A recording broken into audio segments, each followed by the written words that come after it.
Is enough about the issue of competitiveness being talked about in this campaign? It feels like we're looking other places for the challenges the EU faces. Well, maybe not in the campaign, because the campaign is partly very national. But I think more and more people understand that we will need to do better next time. It's very clear, and you alluded to it, we are falling behind our global competitors. We see it everywhere in growth, in investment, in productivity growth. So it's very clear that we will need to do better next time. And I think people start to understand, and if you look at the last European Council, which talks about the new competitiveness deal for Europe, that's what we need, but now we need to fill it with life. How much time does this new Parliament and the new Commission have to get moving on some of those plans? Europe, at a European Union level, not known for its speed when it comes to policy making. Well, I think we'll need to move rapidly. I think we'll need to, of course, after the elections, the institutions will need to be established. But then I think we'll need to start rapidly after the summer break, because we need to send a signal to the companies in the first year that it will be worse again to invest in Europe. So we need to return the tide. And talking about elections, I think successful companies, a successful economy is the best remedy against populism. Are you concerned about a differently composed European Parliament with perhaps more populists in it that might derail some of the policies that you want to see? Well, I think it's clear that the extremes on both sides of the spectrum might be strengthened a bit.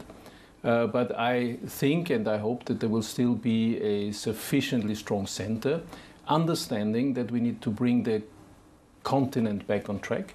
And then, of course, there will need to be majorities, including all rational forces in the parliament. And I think with goodwill, this will be possible. Is the answer here more European money? Does the budget need to be expanded? Do you think that's a realistic approach to get some of the policies moving and some of the changes in the way the internal market works? There will be things that necessitate money. To bring you one example, we'll need to think about how will, just one major example, cross-border energy infrastructure be financed.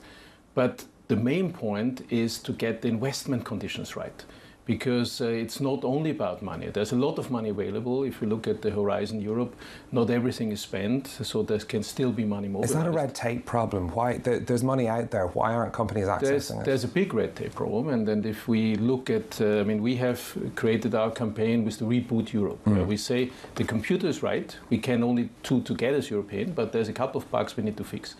And our members tell us, we have been losing out towards our global competitors in the last 5 years.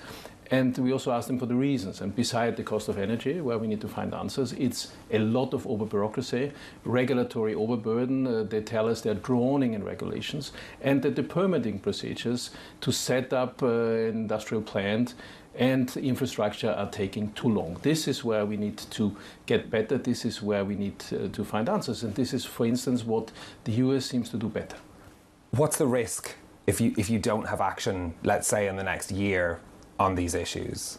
Well, I think the mood is rather in the direction of action. I think if you look at what people say, or what major players say, what the European Council has said in this new competitiveness deal, more and more understand. I think the biggest risk is that we might fail to translate into action.